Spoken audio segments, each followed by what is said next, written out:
Hello बच्चों। तो बच्चों हमने हमारी पिछली वीडियो के अंदर देखा कि किस प्रकार से हम क्या करते हैं molar conductivity, specific conductivity and equivalent conductivity को कैलकुलेट करते हैं। किस प्रकार से हम किसी भी इलेक्ट्रोलाइट की कंडक्टेंस या कंडक्टिविटी को क्या कर सकते हैं, मेजर कर सकते हैं। लेकिन बच्चों इसके बाद मैंने कल उसी वीडियो के अंदर आपको बताया था कि अगर हम क्या करते हैं किसी सॉल्यूशन को डाइल्यूट या उसकी कंसंट्रेशन को चेंज करते हैं तो कंसंट्रेशन पर के चेंज होने के कारण उसकी कंडक्टेंस पर क्या इफेक्ट होता है। तो बच्चों आज हमारे पास जो टॉपिक है अगला वो है इफेक्ट ऑफ डाइल्यूशन ऑन किसके ऊपर, कंडक्टेंस के ऊपर, कि कंडक्टेंस पर डाइल्यूशन का क्या इफेक्ट होता है। सबसे पहले मैं आपको डाइल्यूशन की टर्म्स के बारे में कुछ बातें बता देता हूं। किसी भी सिस्टम को डाइल्यूट करना, किसी भी इलेक्ट्रोलाइट को डाइल्यूट करना, इसका मतलब क्या होता है, डाइल्यूट करना, जिसको हम क्या बोलते हैं, डाइल्यूशन बोलते हैं। तो डाइल्यूशन करते टाइम हम उसकी कंसंट्रेशन को क्या कर रहे थे, कम कर रहे थे। अब आइए मैं इनको समझाऊं आपको थोड़ा सा कि मान लीजिए आपके पास किसी सॉल्यूशन के अंदर जो इलेक्ट्रोलाइट है वो है 2 मोलर था, या फिर मैंने ये बोल दिया कि V वॉल्यूम के अंदर, मतलब इतना पानी भरा हुआ था उसके अंदर, और आपने इसके अंदर क्या किया है, सोडियम क्लोराइड के इलेक्ट्रोलाइट को कितना ग्राम ऐड किया है, 2 ग्राम ऐड किया। ठीक है बच्चों। अब ऐसा होगा कि उस 2 ग्राम के कारण यहाँ पर क्या बनेंगे, आयन बनेंगे, क्योंकि हम जानते हैं कि हमेशा क्या होता है, आयंस का आयोनाइजेशन क्या होता है, वहाँ पे आयोनाइजेशन होता है, जिसके कारण वो कंडक्टेंस शो करते हैं। बता चुका हूँ मैं ये। अब ये देखा कि 2 ग्राम के कारण उसके आयन जो हैं वो कुछ इतने थे। अब मैंने किया डाइल्यूट, दैट मीन्स पहले मान लो कि 1 लीटर में 2 ग्राम प्रेजेंट था। अब डाइल्यूट किया मतलब मोर वाटर हमने ऐड किया, तो मान लीजिए पानी कितना कर दिया हमने उसके अंदर, 2 लीटर। तो अब भी इलेक्ट्रोलाइट तो कितना है, 1 लीटर, तो सॉरी 2 ग्राम ही है। इसका मतलब पहले 2 ग्राम प्रेजेंट हुआ करता था 1 लीटर के अंदर, लेकिन अभी वही 2 ग्राम जो है वो प्रेजेंट है कितने के अंदर, 2 लीटर के अंदर। समझ रहे हो बातें। इसका मतलब हमने क्या कर दिया, उस सिस्टम को डाइल्यूट कर दिया। क्या कर दिया बच्चों, डाइल्यूट। अब ऐसा हुआ डाइल्यूट करने का मतलब कि या तो आप क्या कीजिए, उस इलेक्ट्रोलाइट में जो वाटर है उसका कंसंट्रेशन इंक्रीज कर दीजिए, या उन आयंस को ही क्या कर दीजिए, कम। मेरे कहने का मतलब 1 लीटर में जहां पर पहले 2 आयन थे, अब मैंने उस 1 लीटर के अंदर ही कितने कर दिए, 1 ग्राम जो है वो आयन सोडियम क्लोराइड के प्रेजेंट कर दिए। तो इसका मतलब कि मैंने उसकी कंसंट्रेशन को क्या कर दिया, कम कर दिया। क्लियर। अभी मैंने इफेक्ट नहीं बताया है कि क्या होगा, बस सिर्फ मैंने बताया कि डाइल्यूशन का मतलब क्या होता है कि इलेक्ट्रोलाइट की कंडक्ट के अंदर वाटर का कंसंट्रेशन इंक्रीज करना, या कंसंट्रेशन ऑफ इलेक्ट्रोलाइट क्या करना, डिक्रीज करना। दोनों का मतलब ही सब सॉल्यूशन को क्या करना होता है, डाइल्यूट करना होता है। तो आई होप ये क्लियर होगा, है ना। तो आइए हम चलते हैं कंडक्टेंस के ऊपर होने वाले इफेक्ट के बारे में पढ़ते हैं। तो होता कुछ यूं है बच्चों कि एक ना मान लीजिए कि आपके पास क्या है, कोई सॉल्यूशन है, इलेक्ट्रोलाइट है। अब उस इलेक्ट्रोलाइट के अंदर 100% क्या प्रेजेंट होते हैं, आयंस प्रेजेंट होते हैं। और अगर आप सिस्टम को क्या करते हो, डाइल्यूट करते हो, दैट मीन्स कि अगर उसमें more amount of electrolyte water अगर आप क्या करते हो, ऐड कर देते हो, तो इससे क्या होगा कि जो आयंस बने हुए थे उन आयंस का फ्लो थोड़ा सा क्या हो जाएगा, आसान। मतलब वो आयंस इजीली क्या करना शुरू कर देंगे, मूव कर देंगे। और आयन जितने इजीली मूव करते हैं उतना ही ज्यादा क्या होता है, कंडक्टेंस होता है। समझ रहे हो बात है। मैं सिंपल बता रहा हूं ये कि अगर मैं ये बोलूं आपको कि अगर मान लीजिए आपने सिस्टम को क्या किया है, डाइल्यूट किया है, डाइल्यूशन को आपने क्या कर दिया, इंक्रीज कर दिया, तो अब ना कुछ ऐसा हुआ कि ease of flow of ion, flow of ions, dilute करने पर मोर आयंस जो हैं वो क्या करने लग गए, फ्लो करने लग गए थे। क्लियर है बात। अब ना ऐसा मैंने ये बोला कि मान लीजिए आपके पास क्या है, ये सॉल्यूशन था, पहले इसके अंदर क्या था, एक कैटायन था ए पॉजिटिव और एक एनायन था, क्या था, ए नेगेटिव था। ये दोनों क्या थे बच्चों, आयन थे। ये दोनों क्या थे, उसके अंदर आयन थे। मैंने क्या बोला पहली बात कि डाइल्यूट करने पर या सिस्टम की कंसंट्रेशन को क्या करने पर, कम करने पर, ease of flow of ion क्या हो जाता है, इंक्रीज हो जाता है। क्या हो जाता है, इंक्रीज। क्यों इंक्रीज हो जाता है, पहले इतनी दूर के अंदर ये क्या थे, आयंस थे, और जब आयंस थे क्या थे, सिस्टम डाइल्यूट नहीं था। इनिशियल बात बता रहा हूँ मैं, ये स्टार्टिंग के अंदर क्या था, आयंस एक दूसरे के काफ़ी ज़्यादा क्या थे, क्लोज थे, बिल्कुल पास में थे। अब आयंस जितने ज़्यादा पास में होंगे उन पर क्या लगेगी, फोर्स ऑफ अट्रैक्शन। क्या लगेगी बच्चों, फोर्स ऑफ अट्रैक्शन लगेगी। इसका मतलब वो एक दूसरे को क्या करेंगे, अपनी ओर ज़्यादा खींचेंगे। और अगर क्या है कि आयंस एक दूसरे को अपनी ओर ज़्यादा खींचते थे तो वो आयंस क्या करेंगे, कंडक्टेंस में तो पार्ट नहीं लेंगे। इसका मतलब अगर क्या होता है, एक दूसरे के ज़्यादा क्लोज होते हैं, फोर्स ऑफ अट्रैक्शन लगती है, जिसके कारण वो क्या नहीं शो कर पाते, कंडक्शन को डिक्रीज कर देते हैं। लेकिन अगर आप उसमें डाइल्यूट, दैट मीन्स कि आपने वाटर का कंसंट्रेशन मान लीजिए क्या कर दिया, इंक्रीज कर दिया। वाटर कंसंट्रेशन इंक्रीज करने से आयंस क्या हो जाते हैं, एक दूसरे के ज़्यादा दूर हो जाते हैं। फोर्स ऑफ अट्रैक्शन क्या हो जाता है, वीक हो जाता है। मतलब ईज ऑफ आयन, आयन का बनना, आयन का चलना, दोनों क्या हो जाते हैं, बहुत ज़्यादा इंक्रीज हो जाते हैं। समझ में आई बात है। और अगर आयंस का ईज क्या हो जाता है, इंक्रीज हो जाता है, तो इसका मतलब वहाँ पर कंडक्शन भी क्या हो जाता है, इंक्रीज हो जाता है। समझ रहे हो ना बातें, कंडक्शन भी क्या होगा, इंक्रीज होगा। तो मैं अगर सिंपल बात बताऊं आपको कि ऑन डाइल्यूशन, क्या करने पर, डाइल्यूशन करने पर, डाइल्यूट करने पर कंडक्टेंस क्या होता है, इंक्रीज होता है। कंडक्टेंस क्या होता है, इंक्रीज होता है। समझ में आई ना बात ये, कि जैसे जैसे आप क्या करते हो, सिस्टम को डाइल्यूट करते हो तो इससे कंडक्टेंस क्या होती है, इंक्रीज होती है। क्लियर। एक और पॉइंट होता है, लेकिन मेरे को डाइल्यूशन के बारे में पढ़ना था, मैं दूसरा पॉइंट वैसे ही बता देता हूँ, वो अलग से है कि concentration of electrolyte, concentration of क्या कीजिए, इलेक्ट्रोलाइट। मेरे कहने का मतलब था कि अगर किसी भी इलेक्ट्रोलाइटिक सॉल्यूशन में मुझे कंडक्टेंस को बढ़ाना है तो मैं दो काम कर सकता हूँ, या तो मैं उस सिस्टम को क्या कर दूँ, डाइल्यूट कर दूँ। जब डाइल्यूट करता हूँ तो इलेक्ट्रोलाइट क्या होता है बच्चों, सेम रहता है। मतलब जितना था उतना ही रहेगा, सिर्फ डाइल्यूशन से इतना होगा कि आयंस का फ्लो, आयोनाइजेशन क्या हो जाएगा, इंक्रीज। वो भी पॉइंट लिख लेना सेकंड में कि क्या इंक्रीज हो जाता है, आयोनाइजेशन क्या होगा बच्चों, इनका इंक्रीज हो जाता है। ठीक है ना। डिसोसिएशन, डीओडी जिसको बोलते हैं, डिग्री ऑफ डिसोसिएशन क्या हो जाती है, इंक्रीज हो जाती है। मैं बिना किसी टाइप के बात कर रहा हूँ, सिंपल बेसिक बात बता रहा हूँ आपको, हालांकि एक्सेप्शन आएंगे। मैं बस इतना बता रहा हूँ कि डाइल्यूट करने पर क्या होता है। और हमने देखा कि अगर डाइल्यूट करता हूँ तो डीओडी, आयन ज़्यादा बनते हैं, आयोनाइजेशन होता है, या फिर ईज ऑफ आयन थोड़ा इजी हो जाता है, जिसके कारण क्या होगा, जिसके कारण कंडक्टेंस क्या होगा, इंक्रीज होगा। एक दूसरा भी रीज़न मैंने बताया, पहला तो क्या था कि डाइल्यूट करने पर क्या होता है, इलेक्ट्रोलाइट क्या होता है, सेम रहता है। लेकिन डाइल्यूट करने का दूसरा तरीका मेरे पास ये भी तो हो सकता है कि मैं इलेक्ट्रोलाइट के नंबर्स ऑफ किसको, इलेक्ट्रोलाइट्स को क्या कर दूं, इंक्रीज कर दूं। ये भी तो तरीका हो सकता है ना, क्या करने का, आयंस बढ़ाने का। एक तरीका तो ये था आयन बढ़ाने का, दूसरा तरीका क्या हुआ, इलेक्ट्रोलाइट ही ज़्यादा ले लो। जितने ज़्यादा इलेक्ट्रोलाइट लोगे उतने ज़्यादा क्या बनेंगे, वहाँ पे आयंस बनेंगे। लेकिन हम इस तरीके के बारे में बात नहीं करेंगे। हमारे चैप्टर के अंदर हमें पढ़ना है सिर्फ डाइल्यूट करने पर उसके ऊपर क्या इफेक्ट होता है।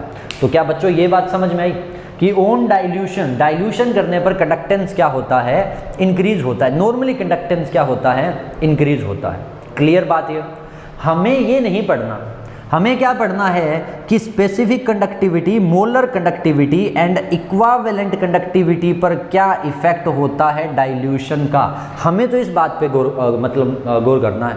ठीक है ना। फॉर्मूले आपको याद होंगे, मैं आपको दोबारा से, ये इतने तो मैंने पहले के लिखे थे, ये थे मोलर कंडक्टिविटी क्या होता है, स्पेसिफिक कंडक्टिविटी इनटू 1000/m या V लिख दीजिए, है ना, ml के अंदर या लीटर के अंदर। और इक्विवेलेंट कंडक्टिविटी भी क्या होता है, कप्पा इनटू 1000 में क्या था, n के इक्वल था, और वो भी क्या था हमारे पास, V था। ये भी किसके अंदर लिख लिया हमने, ml के अंदर। तो कप्पा इंटू वॉल्यूम, बस इसमें क्या है m, इसमें क्या है m। ये दोनों के दोनों जो हैं वो क्या हैं, डिपेंड करते हैं कि इसमें आपके पास जो वॉल्यूम होता है वो क्या होता है बच्चों, मोलैरिटी का 1000/m होता है, इसमें क्या होता है 1000/n। नॉर्मेलिटी का वॉल्यूम हम इसमें क्या करते थे, यूज करते थे। मैं उन सब चीज़ों से हमने बस इतना देखना है कि इफेक्ट क्या होता है इलेक्ट्रोलाइट के ऊपर। लेकिन कुछ ही दिन पहले हमने जब इलेक्ट्रोलाइट के बारे में थोड़ी बहुत बात की थी तो हमने देखा कि इलेक्ट्रोलाइट दो टाइप के थे, एक स्ट्रॉन्ग इलेक्ट्रोलाइट है और एक क्या होता है, वीक इलेक्ट्रोलाइट होता है। क्लियर है? तो मैं इनको समझने से पहले ये देख लेता हूं कि स्ट्रॉन्ग इलेक्ट्रोलाइट और वीक इलेक्ट्रोलाइट पर क्या इफेक्ट होता है, किसका, कंडक्टेंस का, सॉरी डाइल्यूशन का। कुछ समझ में आया मैंने क्या कहा कि स्ट्रॉन्ग इलेक्ट्रोलाइट और वीक इलेक्ट्रोलाइट पर जब आप डाइल्यूट करते हो तो क्या इफेक्ट होता है। हालांकि हमने एक बात पढ़ी कि अगर आयंस ज़्यादा बनते हैं तो कंडक्टेंस इंक्रीज होता है, ठीक है ना, और डाइल्यूट करने पर कंडक्टेंस क्या होता है, इंक्रीज होता है। लेकिन हर बार ऐसा नहीं होता क्योंकि इलेक्ट्रोलाइट क्या नहीं होते, सेम नहीं होते। तो मैंने कहा था ना एक्सेप्शंस तो आएंगे, कुछ अलग बातें, हालांकि एक्सेप्शन नहीं है, वो अलग थ्योरी पे काम करते हैं अपने। तो ये तो समझ में आया कि डाइल्यूट करने पर क्या होता है ना। तो देखिए जरा,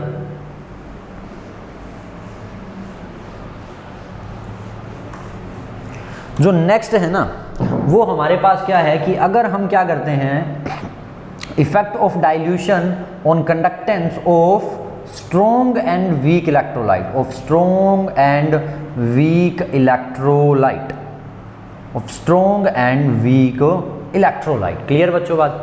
हमें ये देखना है कि स्ट्रॉन्ग इलेक्ट्रोलाइट और वीक इलेक्ट्रोलाइट पर डाइल्यूशन का क्या इफेक्ट होता है। लेकिन उससे पहले एक और टर्म, और वो है हमारे पास DOD के बारे में, मतलब डिग्री ऑफ डिसोशिएशन। क्या है? डिग्री ऑफ डिसोसिएशन, कि डिसोशिएशन की डिग्री, इसके बारे में हम अगर बात करें।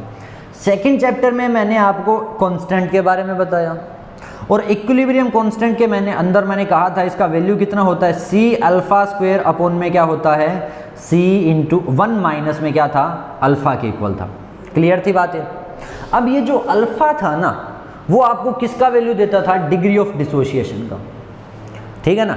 इसका मतलब हम डिग्री ऑफ डिसोशिएशन के बेस पे ये देखना चाहते हैं कि स्ट्रॉन्ग इलेक्ट्रोलाइट और वीक इलेक्ट्रोलाइट क्या होता है। अब ना आप ध्यान से समझते रहना इस पूरे लेक्चर को, एक एक कड़ी जो है वो जुड़ती जाएगी क्योंकि काफ़ी पॉइंट है इसके अंदर, ठीक है ना, काफ़ी अलग अलग बातें हैं। मुझे तो इफेक्ट पढ़ना है डाइल्यूशन का, हमने पढ़ लिया कंडक्टेंस तो इंक्रीज होता है, लेकिन इलेक्ट्रोलाइट तो दो टाइप के होते हैं, तो मुझे स्ट्रॉन्ग पे अलग पढ़ना पड़ेगा और वीक पे अलग। लेकिन मैंने जो पहले बताया था उसमें हमें ये पता चलता है कि क्यों इंक्रीज होता है, समझ रहे हो। तो अब स्ट्रॉन्ग और वीक के बारे में मुझे पढ़ना है, लेकिन उससे पहले ये तो पता हो कि स्ट्रॉन्ग इलेक्ट्रोलाइट क्या होते हैं और वीक इलेक्ट्रोलाइट क्या होते हैं। तो मान लो बच्चों कि आपके पास ना क्या है, किसी भी प्रकार का इलेक्ट्रोलाइट है जिसके मोलिक्यूल्स आपने मान लो कितने 100 मोलिक्यूल्स ले लिए, हाइड्रोक्लोरिक एसिड ही ले लिया, बढ़िया इलेक्ट्रोलाइट है, ठीक है ना। अब ऐसा हुआ कि अगर मैं इसको इलेक्ट्रोलाइट की अगर मैं बात करूं, जितना भी डाइल्यूट था वो कर रखा है मैंने इसको, और अगर आपको इस 100 के 100 मॉलिक्यूल्स के क्या मिले, 100 पॉजिटिव और 100 नेगेटिव आयन, ऑलमोस्ट क्या मिल जाए, 100 पॉजिटिव और नेगेटिव आयन के करीब मिल जाए, इसका मतलब वहां पर डिसोशिएशन क्या हो गया, कंप्लीट हो गया। क्या हो गया, डिसोशिएशन कंप्लीट हो गया। कंप्लीट डिसोशिएशन का मतलब आउट ऑफ 100 कितने 100 आयंस ने क्या कर लिया, डिसोशिएशन कर लिया। मतलब वैल्यू कितनी मिल गई मुझे, 1। इसका मतलब अल्फा की वैल्यू कितनी है, 1 है। किसके लिए है, स्ट्रॉन्ग इलेक्ट्रोलाइट के लिए है। किसके लिए है बच्चों, स्ट्रॉन्ग इलेक्ट्रोलाइट के लिए है। स्ट्रॉन्ग इलेक्ट्रोलाइट का मतलब क्या होता है, जिसमें कंप्लीट क्या होता है, डिसोशिएशन होता है। क्या होता है, कंप्लीट डिसोशिएशन ऑफ आयंस होता है। आयंस का क्या होता है बच्चों, कंप्लीट डिसोशिएशन, ठीक है ना। मतलब वो कंप्लीटली क्या हो जाते हैं, टूट जाते हैं, आयंस में टूट जाते हैं। स्ट्रॉन्ग इलेक्ट्रोलाइट उनको कहा जाता है जिनमें कंप्लीट डिसोशिएशन होता है, या फिर उनकी अल्फा की वैल्यू क्या होती है, 1 के इक्वल होती है। क्लियर। ये ना लाइन बहुत इंपॉर्टेंट है कि उसने कंप्लीट डिसोशिएशन ऑलमोस्ट क्या कर रखा है, पहले ही कर रखा है। मतलब जो सॉल्यूशन मैंने लिया था, और अगर वो स्ट्रॉन्ग है तो उसको मैं स्ट्रॉन्ग तभी कहूंगा जब उसने ऑलमोस्ट आयंस को तोड़ दिया, ऑलमोस्ट मॉलिक्यूल्स को आयोनाइजेशन कर दिया। और इसके लिए अल्फा की वैल्यू को हम कितना, 1 कंसीडर करते थे।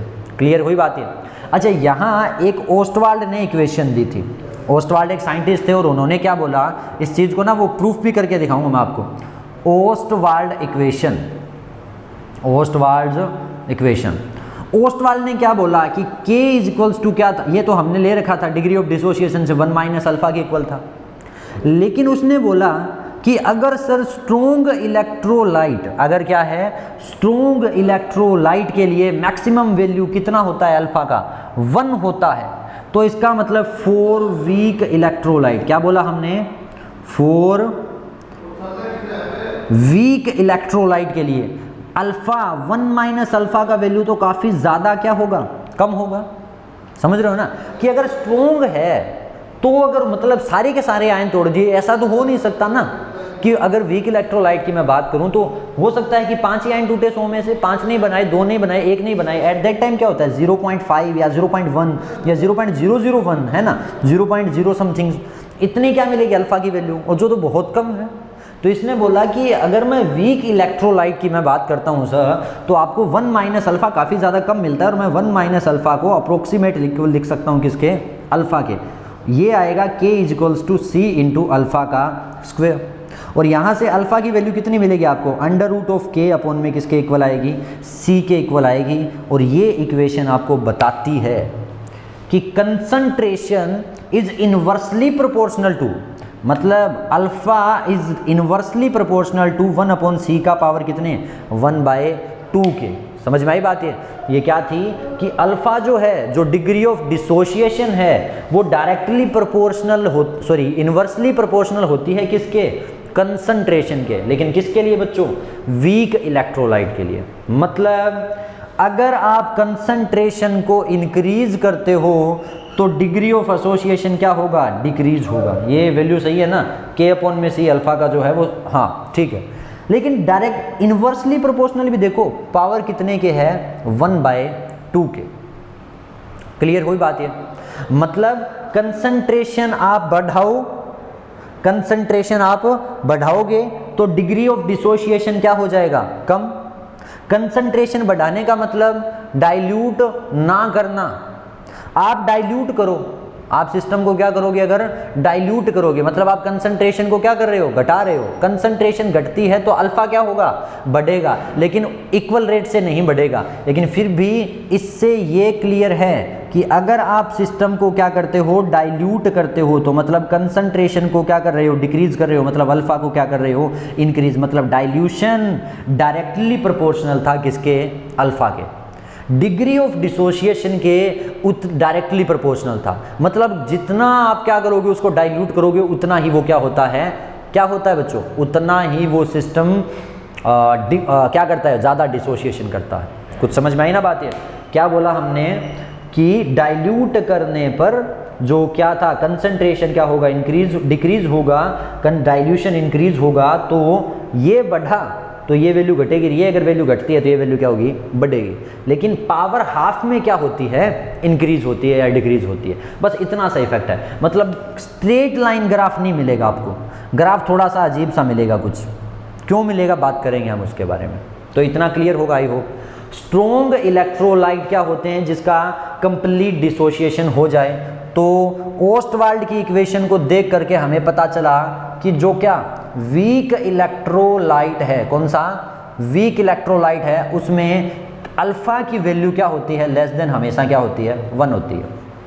अल्फा की वैल्यू क्या होगी, लेस देन 1। एग्जांपल ले लो, 100 मॉलिक्यूल में से 10 ही मॉलिक्यूल्स ने आयन बनाए, अल्फा का परसेंटेज कितना, 10 अपॉन में कितना आएगा, 100 इंटू कितना 100 है ना, 0 पॉइंट कितना मिलेगा, 1 मिलेगा। अल्फा कितना है, 1 से आपको कम मिल रहा है, किसके लिए, वीक इलेक्ट्रोलाइट के लिए, ठीक है ना। और ये क्या किया, ओस्टवाल्ड ने एक इक्वेशन जो उठाई थी किसकी, इक्विलिब्रियम वाली है ना, अल्फा के लिए। उसने बोला कि कंसंट्रेशन जो है वो इनवर्सली प्रोपोर्शनल है किसके, अल्फा के। मतलब अगर आप सिस्टम को डाइल्यूट करते हो तो कंसंट्रेशन डिक्रीज होता है, ये इफेक्ट आता है कंडक्टेंस के ऊपर, ठीक है। अब हमें डाइल्यूशन का इफेक्ट पढ़ना है। वीक इलेक्ट्रोलाइट के लिए तो इसने ये बोल दिया, तो स्ट्रॉन्ग के लिए क्यों नहीं बोला, क्यों नहीं बोल पाया, क्योंकि K is equals to C alpha square upon 1 minus alpha and 4 किसके लिए, किसी भी स्ट्रॉन्ग इलेक्ट्रोलाइट के लिए अल्फा का वैल्यू ऑलमोस्ट कितना है, 1, ऑलमोस्ट कितना मिलेगा, 0।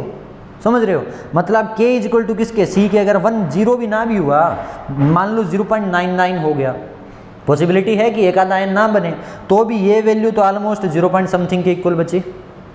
इसका भी वैल्यू लगभग 1 आया, मतलब K इक्वल टू किसके है, C के है। मतलब इक्विलिब्रियम कांस्टेंट कंसंट्रेशन के डायरेक्टली क्या करेगा, डिपेंड करेगा। डिग्री ऑफ डिसोसिएशन डायरेक्टली क्या करेगी, डिपेंड करेगी उसके ऊपर। मतलब ओस्टवाल्ड अपनी इक्वेशन को वीक इलेक्ट्रोलाइट के लिए तो एप्लीकेबल कर पाया, एप्लीकेबल तो इसके लिए भी कर दी थी इसने, लेकिन ये नहीं, हमें ना इसका यूज ही नहीं करना पड़ता, ठीक है। इसमें हम इस इक्वेशन को लेके ही नहीं आते, क्यों, क्योंकि ये पहले से ही क्या है 100% डिसोसिएशन दिखा रहा है, अल्फा का वैल्यू कितना है 1 है। तो मतलब इस पर कंसंट्रेशन का इफेक्ट नहीं होने वाला, ठीक है, इस पर होने वाला डाइल्यूशन का, उस पर बस इतना इफेक्ट होगा कि आप आयन कितने लेते हो। आयन कम है तो कंडक्टेंस कम है, आयन ज़्यादा है तो कंडक्टेंस क्या है, ज़्यादा है। समझ में आई बच्चों बात ये? तो चलिए, ये तो था वीक और स्ट्रॉन्ग इलेक्ट्रोलाइट के बारे में, लेकिन मुझे क्या करना है, effect of dilution on conductance of किसकी, स्ट्रॉन्ग एंड वीक इलेक्ट्रोलाइट। तो आइए इसको अच्छे से नोट रखना बच्चों बात ये, ठीक है ना।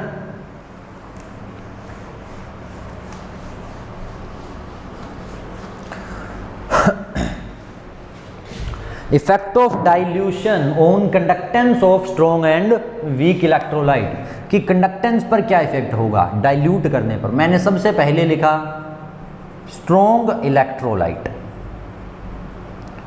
ठीक है, और क्या कहा कि स्ट्रॉन्ग इलेक्ट्रोलाइट में अल्फा का वैल्यू 1, स्ट्रॉन्ग इलेक्ट्रोलाइट में पहले से ही क्या है, कंप्लीट आयोनाइजेशन हो चुका है। इसका मतलब नो आयंस जो हैं प्रेजेंट हैं जिनको क्या किया जा सके, आयोनाइज किया जा सके। आयोनाइजेबल आयन नहीं प्रेजेंट है। कुछ समझ में आया? मैंने बोला कि स्ट्रॉन्ग इलेक्ट्रोलाइट में अल्फा 1 है, कंप्लीट आयोनाइजेशन पहले ही हो चुका है, कोई आयन प्रेजेंट नहीं है जिसको मैं क्या कर सकूं, अब आयोनाइज कर सकूं। तो मैंने कहा कि सर ये मेरे पास है हाइड्रोक्लोरिक एसिड का सॉल्यूशन इलेक्ट्रोलाइट, इसमें मैक्सिमम कंडक्टेंस जो है वो कप्पा है, जो कंडक्टिविटी है जो कप्पा है या कंडक्टेंस जो है वो G हमने इसने दिखा रखी है। मतलब ये जितने आयन बना सकता था उसने उतने आयन बना लिए, और जितनी कंडक्टेंस शो कर सकता था अपनी मैक्सिमम कंडक्टेंस उसने क्या कर दी, शो कर दी।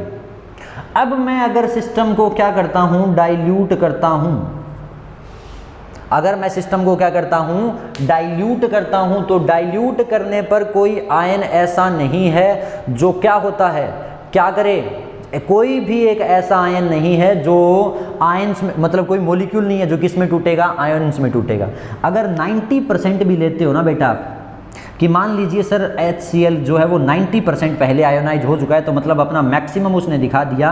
अब डाइल्यूट करने पर सिर्फ कितने 10 ही मॉलिक्यूल परसेंट या 10 ही परसेंट क्या होंगे, ऐसे होंगे जो आयन बनाएंगे, और उन 10% के कारण कंडक्टेंस इतना ज़्यादा इंक्रीज नहीं होता। तो नॉर्मली हम क्या लेते हैं कि नो इफेक्ट ऑफ डाइल्यूशन, कि डाइल्यूशन का कोई इफेक्ट नहीं होता। नहीं समझ में आई बात? फिर भी दोबारा देखो, दोबारा बताता हूँ। स्ट्रॉन्ग इलेक्ट्रोलाइट जिसने पहले ही आयोनाइजेशन कर लिया, कंप्लीट आयन टूट चुके हैं, मतलब अब उसमें आयन या तो बचे नहीं हैं जो आयोनाइज हो सके, कोई आयोनाइजेबल मॉलिक्यूल नहीं बचा है, या क्या है कि उसके अंदर कोई बहुत कम क्या है आयन्स हैं। अगर आप आयन्स में मान लीजिए कि मैंने ये ले लिया सॉल्यूशन था, इसमें 90 मॉलिक्यूल्स ने पहले ही आयोनाइजेशन कर दिया, सिर्फ कितनों ने किया बच्चा, 10 ने। अगर ये 10 मॉलिक्यूल्स को मैं डाइल्यूट करता हूं तो सिर्फ कितनों के आयन बनेंगे, 10 के कारण, मतलब मैक्सिमम कंडक्टेंस तो पहले हो गया ना। तो अब तो कंडक्टेंस पर क्या होगा, बहुत कम फर्क पड़ा है डाइल्यूट करने पर। समझ रहे हो क्या पड़ेगा, बहुत कम फर्क पड़ेगा डाइल्यूट करने पर, ठीक है ना। तो इसका मतलब इस सिस्टम की जो आपके पास क्या होता है, स्ट्रॉन्ग इलेक्ट्रोलाइट होता है, आप चाहे इसमें पानी ऐड करते रहिए, ये जितना करंट अपना मैक्सिमम दिखा सकता है उतना दिखा चुका है, या थोड़ा सा पानी डालते ही उसमें क्या कर देगा, मतलब अपना कंडक्टेंस जो है वो शो कर देगा। दिस मीन्स कि इसके ऊपर इफेक्ट नहीं होता, किसका, डाइल्यूशन का। स्ट्रॉन्ग इलेक्ट्रोलाइट पर बहुत ही कम फर्क पड़ता है, किसका पड़ता है बच्चों, डाइल्यूशन का। कुछ पल्ले पड़ी बात या, ठीक है ना। अब देखो जरा, मैंने क्या किया, एक ना ग्राफ बनाया है, और ये बोला कि यहाँ पर कंसंट्रेशन ली है, इस तरफ हमने क्या की है, कंसंट्रेशन ली है।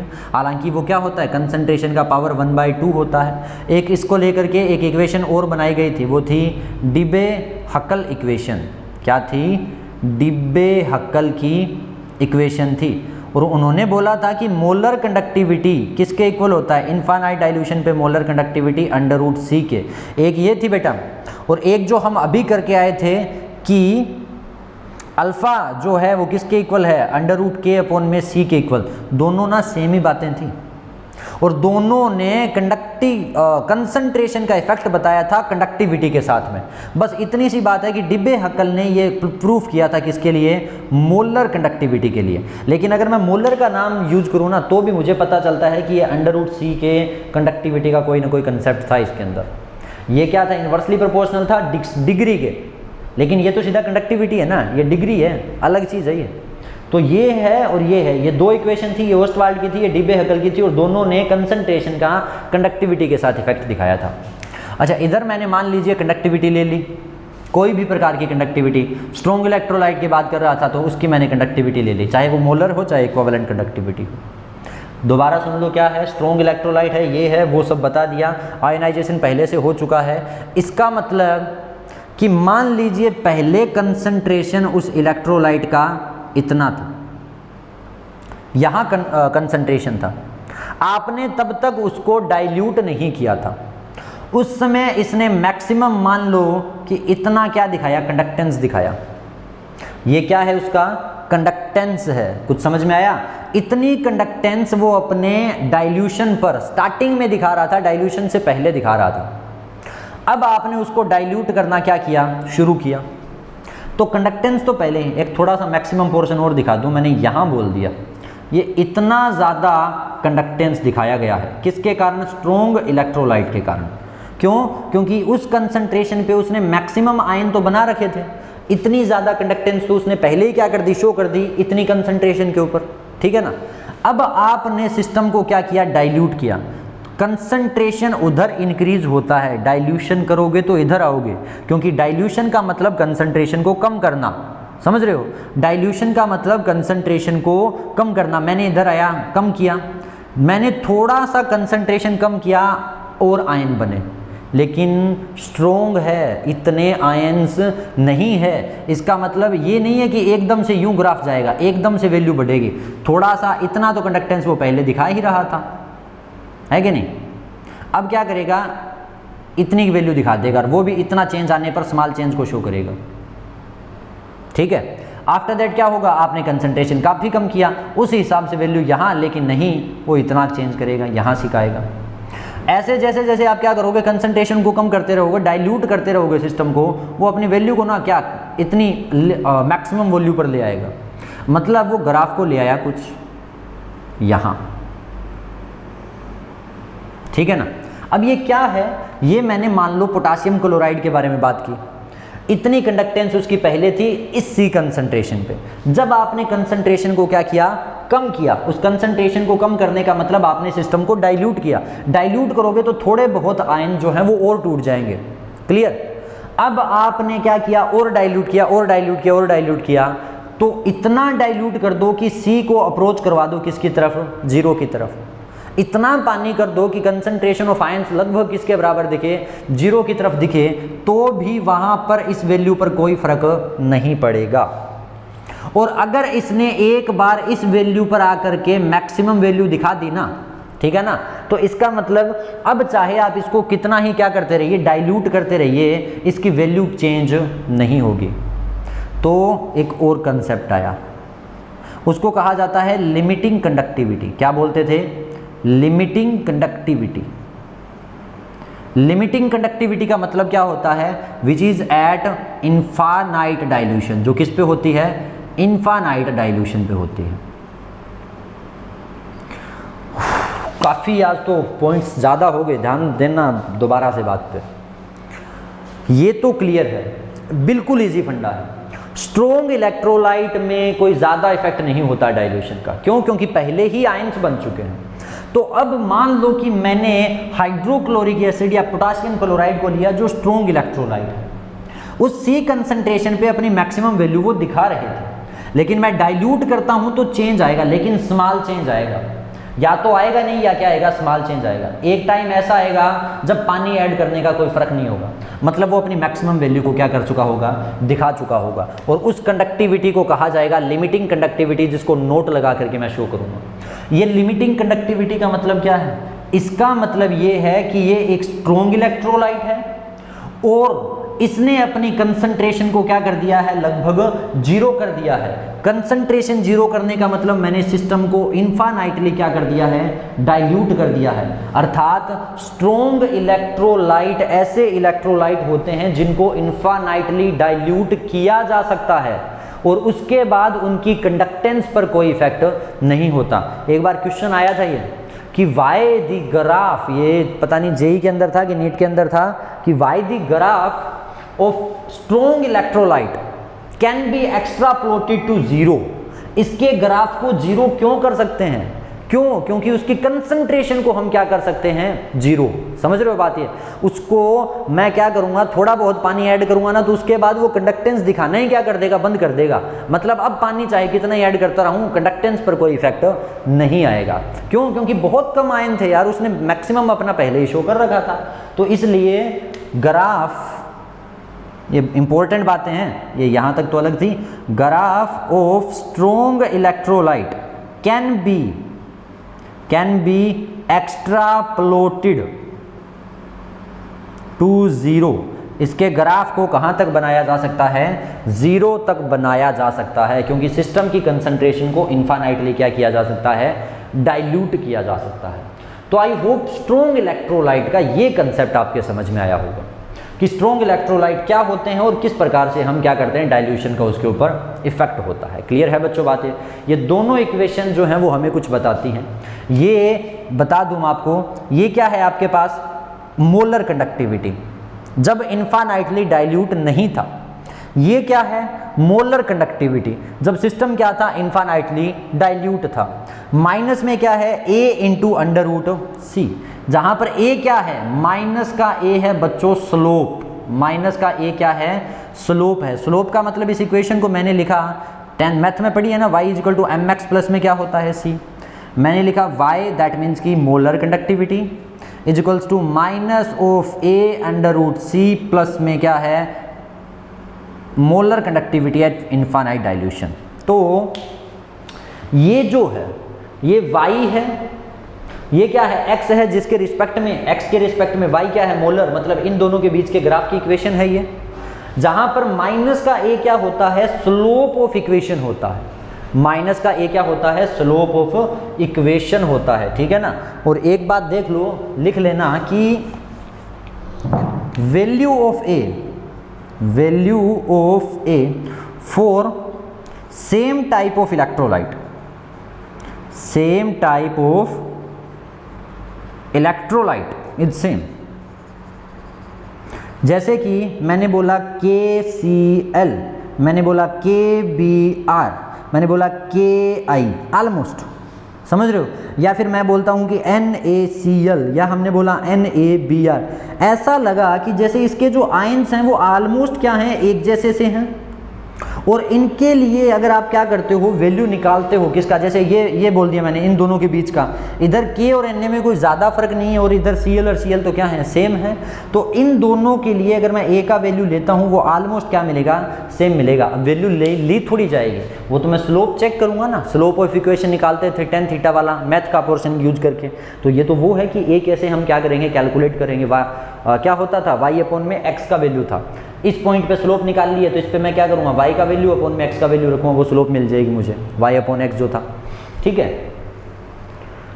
तो ये है बस किसके बारे में है, काफ़ी चीज़ों के बारे में है, काफ़ी बातें हैं, ठीक है ना, बहुत सारी चीज़ें हैं। ये इनफाइनाइट डाइल्यूशन की कंडक्टिविटी को क्या बोलते हैं बेटा, लिमिटिंग कंडक्टिविटी बोलते हैं। इस सिस्टम को इनफाइनाइटली डाइल्यूट कर दिया।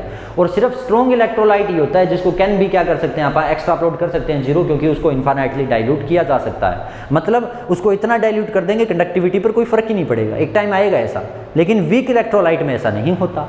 क्यों नहीं होता, तो आइए चलते हैं, देखते हैं कि effect of dilution on weak electrolyte क्या होता है। ये जो जितने भी पॉइंट्स है ना बेटा बहुत इंपॉर्टेंट है, हर एक बात इंपॉर्टेंट है। लाइट में मत लेना इन चीज़ों को, क्योंकि ये आपको काफ़ी जगह पे ना मतलब मिले ना मिले डजंट मैटर, लेकिन काफ़ी जगह पे इसको काम लिया जा सकता है। कई बार ऐसे क्वेश्चन आ जाते हैं तो सिंपल बातों पे, थ्योरेटिकल बातों पर बेस्ड होते हैं। तो देखिए ज़रा, मैं पढ़ रहा था, अब अगला जो पॉइंट है वो किसके बारे में है, वीक इलेक्ट्रोलाइट के बारे में। क्या होता है वीक इलेक्ट्रोलाइट, जिसकी अल्फा की वैल्यू 1 से कम होती है, मतलब ionisable ions are present, molecules are present, moles are present, मतलब ऐसे अभी भी क्या है मॉलिक्यूल्स पड़े हैं जिनको आप क्या कर सकते हो, आयोनाइज कर सकते हो। समझ में आई बात है। अगर आप उसको स्लोली धीरे धीरे क्या करते हो, डाइल्यूट करते हो, सिस्टम को आपने क्या किया, डाइल्यूट किया। डाइल्यूट करने पर क्या होगा, मोर आयोनाइजेशन होगा। समझ रहे हो बच्चों बात है, ठीक है ना। मोर क्या होगा, आयोनाइजेशन होगा। जितना ज़्यादा आयोनाइजेशन होगा उतना ही ज़्यादा कंडक्टिविटी या कंडक्टेंस क्या होगा, इंक्रीज होगा। क्यों, क्योंकि हमने अल्फा की वैल्यू को के अपॉन में सी देख चुके हैं। डिब्बे हक्कल की equation, molar conductivity infinite conductivity minus में ए इंटू अंडर रूट सी, हर एक चीज़ के बारे में कर चुके हैं। तो आई होप ये क्लियर है बात कि अगर वीक इलेक्ट्रोलाइट है तो सर जी थोड़े बहुत आयन तो पहले बन चुके हैं, आयन तो टूट चुके हैं, लेकिन बहुत ज़्यादा ऐसे पड़े हैं जो अब तक आयोनाइज नहीं हुए। मतलब अब आप उनको क्या कर सकते हो, और पानी ऐड करके उसको आयोनाइज करना शुरू करोगे। थोड़ा सा वाटर ऐड किया, थोड़े बहुत और आयन बने, थोड़ा कंडक्टेंस बढ़ा, और ज़्यादा डाइल्यूट करता हूँ, कंडक्टेंस क्या होता है, इंक्रीज होता है। मतलब वीक इलेक्ट्रोलाइट में on dilution for weak electrolyte है ना, ऑन डाइल्यूशन, अलग से लिख लेना इसको, ऑन डाइल्यूशन कंडक्टेंस ऑफ किसका, वीक इलेक्ट्रोलाइट क्या होता है, इंक्रीज होता है। मतलब डाइल्यूट करने पर उसका कंडक्टेंस क्या होगा, इंक्रीज होगा। क्यों, क्योंकि अभी भी आयन पड़े हैं जो क्या किए जा सकते हैं, आयोनाइज किए जा सकते हैं। क्लियर है बात ये। मैंने एग्जांपल ले लिया जैसे कि एथेनोइक एसिड का, है ना, एसिटिक एसिड या एथेनोइक एसिड का।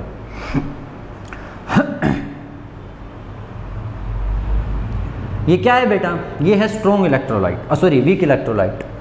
इसके आयन भी हमें पता है किस में टूटते हैं, इसके ion C ethanoic minus plus में क्या होता है H प्लस, इसके अंदर क्या होगा, डिसोशिएट होगा। मतलब एसिटिक आयन प्लस में क्या मिलेगा आपको, हाइड्रोनियम आयन H पॉजिटिव मिलने वाले थे। अब ये है आपके पास एथेनोइक एसिड जिसके आयन्स कुछ इस प्रकार से थे। मान लो कि ये पहले 10 डिसोशिएट हो चुके थे। मतलब अगर मैं ग्राफ बनाऊं C के बीच में और कंडक्टिविटी के बीच में, अगर हम वीक इलेक्ट्रोलाइट के लिए ग्राफ बनाते हैं C और कंडक्टिविटी के बीच में, तो जब इसकी ये कंसंट्रेशन थी बहुत कम आयन थे, इसका मतलब यहाँ से क्या थी, इसकी वैल्यू थी, कुछ पल्ले पड़ी बातें। और अगर मैं क्या करता हूँ, अब सिस्टम को डाइल्यूट करता हूँ, मतलब कंसंट्रेशन को डिक्रीज करता हूँ, तो डाइल्यूट करने पर धीरे धीरे ज़्यादा आयन टूटने लग जाते हैं। स्लोली, बात बता चुका हूँ मैं ये, स्लोली क्या होते हैं, ज़्यादा आयन्स टूटने शुरू हो जाते हैं और कंडक्टेंस क्या होगा, इंक्रीज होना शुरू हो जाएगा। कुछ पल्ले पड़ी बात बेटा बात। तो ये जो ग्राफ है ये किसका है, एथेनोइक का, CH3COH, वो किसका था, पोटासियम क्लोराइड का। इसमें क्या है, इसमें इतना है कि ये तो वो वैल्यू है जो पहले थे, डाइल्यूट से पहले, मतलब ये मिनिमम करंट शो करता था। लेकिन अब क्या है, इतनी ज़्यादा कंडक्टेंस को, नोट करंट को शो करता है, करंट क्यों बोल देता हूँ मैं, ये इतनी ज़्यादा कंडक्टेंस को क्या कर देगा, इंक्रीज कर देगा। क्या करने पर, उसको डाइल्यूट करने पर। क्या करने पर बेटा, डाइल्यूट। मतलब अगर आप सिस्टम को डाइल्यूट करते हो तो बच्चों वो क्या करेगा, कंडक्टेंस को धीरे धीरे बढ़ाता रहेगा और इतनी ज़्यादा कि मैं समझ नहीं पाऊंगा। कैसे नहीं समझ पाऊंगा, मैंने देखा कि 1 लीटर में 10 आयन टूटते हैं। मैं 2 लीटर करूँगा, 3 करूँगा, 4 करूँगा, 5 करूँगा, 6 करूँगा, 7 करूँगा, मुझे ऐसा लगेगा यार ये कितना पानी इसमें ऐड करूँगा, ये तो कहीं पर ख़त्म ही नहीं हो रहा, ऐसा लगता रहेगा। मतलब आपने 5 लीटर ऐड किया तो अभी भी और आयन पड़े हैं, 10 लीटर ऐड किया तो सोचेगा अभी भी और आयन पड़े हैं जिनको तोड़ा जा सकता है, आयोनाइज किया जा सकता है, आयोनाइजेबल तो लगे रहेंगे। मतलब ऐसे सिस्टम को आप इन्फानाइटली प्रैक्टिकली प्रैक्टिकली हो सकता था, मतलब पॉसिबल नहीं है, नॉट प्रैक्टिकली, सॉरी, प्रैक्टिकली इनको इनफाइनाइट डाइल्यूट करना पॉसिबल नहीं है, समझ रहे हो? इसका मतलब weak electrolyte can not be infinitely diluted, ठीक है ना? और अगर मैं कर भी दूं डाइल्यूट इनफाइनाइट, फॉर एग्जांपल मैं इसमें इतना वाटर ऐड कर दूं तो मुझे एग्जैक्ट वैल्यू नहीं मिलेगा, और अगर एग्जैक्ट चाहिए, अरे क्या बोल गया, हाँ, अगर मैं इसको इनफाइनाइटली डाइल्यूट कर भी दूं ना सिस्टम को, तब जाकर के ही क्या होगा, इसका ग्राफ बिल्कुल क्या होगा, इसकी कंडक्टेंस के बिल्कुल पास पहुंच पाएगा, और इसकी कोई गारंटी नहीं है कि वो क्या हो जाए, जीरो कंसंट्रेशन पे आ जाए, मतलब कंसंट्रेशन कुछ ना कुछ क्या होगा, मॉलिक्यूल्स का पड़ा रहेगा। तो ये लाइन ना लिख करके ना आप ये लिखो, ये थोड़ा सा बीच में बबल हो गई बातें, ये यहाँ से दोबारा बता देता हूँ कि वीक इलेक्ट्रोलाइट में क्या होता है, अगर आप कंसंट्रेशन को डिक्रीज करते हो तो धीरे धीरे कंडक्टेंस इंक्रीज होता है, लेकिन उसकी कंसंट्रेशन को किसके इक्वल नहीं लाया जाता, ला सकते आप जीरो के, और दैट्स वाई ग्राफ को क्या नहीं कर सकते हम, जीरो तक एक्स्ट्रा प्लॉट नहीं कर सकते, उसका ग्राफ जीरो तक पहुंचता है, इसकी कंसंट्रेशन जीरो तक नहीं पहुंचती, धीरे धीरे कंडक्टेंस क्या होती रहेगी, इंक्रीज होती रहेगी, ठीक है ना? मतलब हर बार ना आपको इनफाइनाइटली, अगर ऐसे सॉल्यूशन का, वीक इलेक्ट्रोलाइट्स का कंडक्टेंस आपको निकालना है तो आपको भाई एक काम करना पड़ेगा, पहले ही ड्रम भर के पानी लाना पड़ेगा। मेरे कहने का मतलब पहले ही आपको सिस्टम को इनफाइनाइटली क्या करना पड़ेगा, डाइल्यूट करना पड़ेगा। और क्यों करना पड़ेगा, हमारा सेकंड लॉ बताएगा, जो था कोलराट्स लॉ, लिमिटिंग मोलर कंडक्टिविटी के लिए यूज किया गया था, लेकिन वो बाद में करेंगे हम। तो हमने ना आज सीखा है कि स्ट्रॉन्ग और वीक इलेक्ट्रोलाइट क्या थे और उनके ऊपर डाइल्यूशन का क्या होता है, क्या इफेक्ट होता है। वीक इलेक्ट्रोलाइट की कंडक्टेंस डाइल्यूट करने पर इंक्रीज होती है और स्ट्रॉन्ग इलेक्ट्रोलाइट की कंडक्टेंस पर कोई ज्यादा इफेक्ट नहीं होता। रीजन आपके सामने थे दोनों, ठीक है बेटा। तो ये है हमारा आज का सेकंड वीडियो, जिसमें हमने ये देखा कि डाइल्यूशन का क्या इफेक्ट होता है, किसके ऊपर, स्ट्रॉन्ग और वीक इलेक्ट्रोलाइट के ऊपर। उससे पहले हमने डीबे-हक्कल की इक्वेशन को पढ़ा है, ओस्टवाल्ड की इक्वेशन को पढ़ा है। इन इक्वेशन ने बहुत मदद की कंडक्टेंस को कैलकुलेट करने में, हम इन चीज़ों के बारे में बता पाएँ, ठीक है। तो आज के लिए बस इतना ही, बाकी करते हैं हम हमारे कल के वीडियो के अंदर, जिसमें हम ये देखेंगे कि specific molar and equivalent conductivity पर क्या इफेक्ट होता है, किसका, डाइल्यूशन का। क्लियर है बच्चों बात? चलिए, थैंक यू।